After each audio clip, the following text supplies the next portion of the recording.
আমরা অনেকেই তো ভাবি, তাই না, যে কম বুদ্ধিমান বা অজ্ঞ হওয়া মানে হয়তো পড়াশোনায় ভালো না হওয়া। কিন্তু মনোবিজ্ঞান কি বলছে জানেন? মনোবিজ্ঞান বলছে এর আসল লক্ষণগুলো আসলে আরও অনেক গভীর, আর সেগুলো আমাদের প্রতিদিনের অভ্যাসের মধ্যেই কিন্তু লুকিয়ে থাকে। তাহলে চলুন আজকের এই আলোচনায় সেই গোপন লক্ষণগুলোকেই একটু কাছ থেকে চেনা যাক। তো প্রথমেই একটা খুব সাধারণ ভুল ধারণা ভেঙে ফেলা যাক।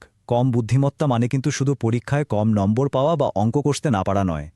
আচ্ছা, এমনটা তো প্রায়ই দেখা যায় যে সব রকম সুযোগ সুবিধা থাকা সত্ত্বেও কিছু মানুষ জীবনে একই ভুল বারবার করে আর একই জায়গায় আটকে থাকে। এর কারণটা কিন্তু তাদের শিক্ষাগত যোগ্যতা নয়, কারণটা আরও গভীরে।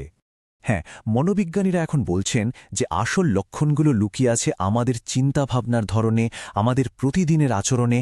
আর এই ছোট্ট ছোট্ট অভ্যাসগুলোই জানেন একজন মানুষের চিন্তার জগৎটাকে ধীরে ধীরে একদম সীমাবদ্ধ করে ফেলে। আর আজকের আলোচনাটা ঠিক এই বিষয়গুলো নিয়েই।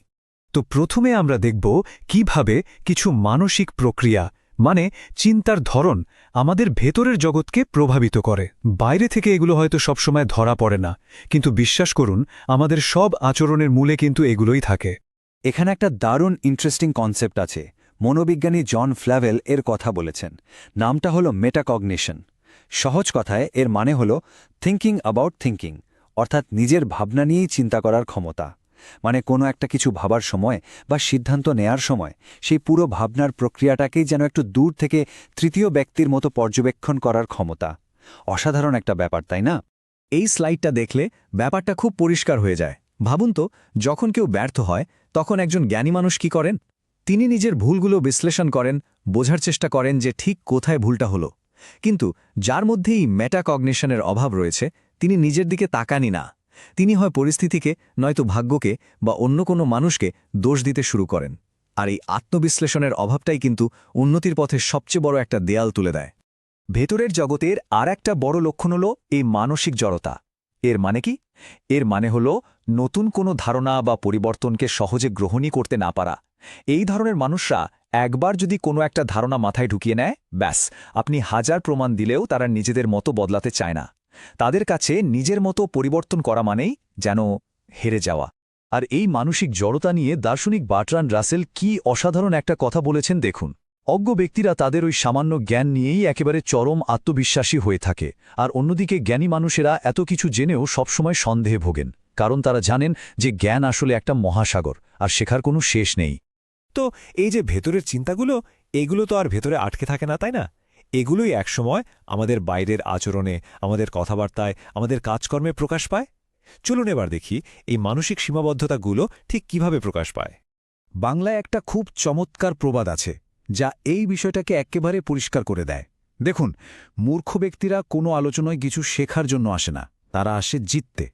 তাদের কাছে যুক্তি দিয়ে কথা বলার চেয়ে নিজের মতামত প্রতিষ্ঠা করাটাই আসল, আর সেজন্যই তারা অপ্রয়োজনীয় তর্কে জড়িয়ে পড়ে। আসলে এই ধরনের আচরণের পেছনে একটা খুব মজার মনস্তাত্ত্বিক ব্যাপার কাজ করে, যেটাকে বলা হয় ডানিং ক্রুগার এফেক্ট। এটা এমন একটা পরিস্থিতি যেখানে কম যোগ্যতা সম্পন্ন ব্যক্তিরা নিজেদের যোগ্যতাকে বাস্তবের চেয়ে অনেক অনেক বেশি বলে মনে করে। তারা ভাবে তারা সব কিছু জানে, তাদের আর নতুন করে শেখার মতো কিছুই বাকি নেই। আর এই ডানিং ক্রুগার এফেক্ট নানাভাবে প্রকাশ পায়। যেমন ধরুন, যে বিষয়ে কোনো জ্ঞানই নেই সেই বিষয়েও বিশেষজ্ঞের মতো মতামত দেওয়া। আবার যখন যুক্তিতে পেরে ওঠা যায় না, তখন গলার আওয়াজ বাড়িয়ে চিৎকার করে সেই ঘাটতি ঢাকার চেষ্টা করা হয়। কেউ যদি ভালো মনে করে কোনো গঠনমূলক সমালোচনা করে, সেটাকে ব্যক্তিগত আক্রমণ হিসেবে নেওয়া হয়। শুধু তাই না, অন্যের যোগ্যতা বিচার করার আগে তাদের পোশাক বা ব্যক্তিগত জীবন নিয়েও মন্তব্য করা হয়। আরেকটা লক্ষণীয় আচরণ হল এরা একা থাকতে ভয় পায়। নিজের সঙ্গে একটু সময় কাটানোর বদলে তারা সবসময় কোনো না কোনো বিনোদন বা লোকজনের ভিড়ে নিজেদের ব্যস্ত রাখতে চায়। কারণটা কি জানেন? কারণ একা থাকলেই তো নিজের ভুল বা সীমাবদ্ধতা নিয়ে ভাবার একটা সুযোগ তৈরি হয়, যেটা তারা এড়িয়ে চলতে চায়। আর ঠিক এই কারণেই তারা গভীর আলোচনার বদলে হালকা সাধারণ কথাবার্তায় বেশি স্বাচ্ছন্দ্য বোধ করে। তো এতক্ষণ আমরা বেশ কিছু সীমাবদ্ধতার কথা শুনলাম।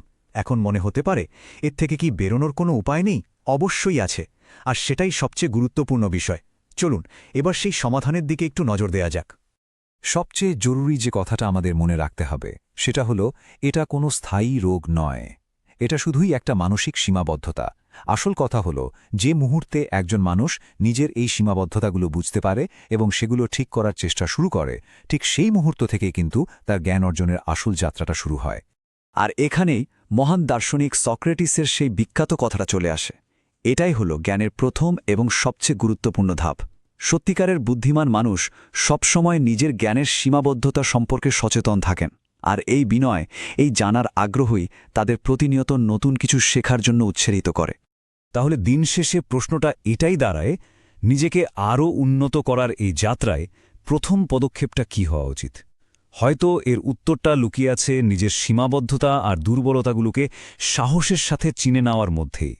কারণ নিজেকে জানার মাধ্যমেই তো সত্যিকারের জ্ঞানী হয়ে ওঠার পথটা শুরু হয়।